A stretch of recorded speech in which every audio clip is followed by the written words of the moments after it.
So Valentine's na naman, gagawa tayo ng isang DIY bouquet gamit ang mga ribbon.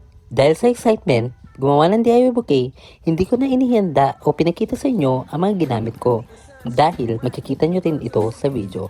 Gumastos nga lang naman ako ng worth 66 pesos dahil sa ribbon at 15 pesos naman para sa glue stick.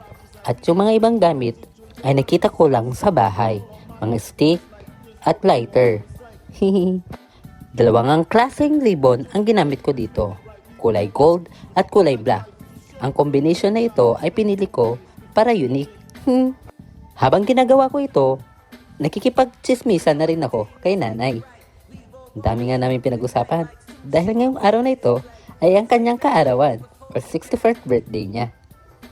Pero hindi ko sa kanya ito ibibigay. Ha!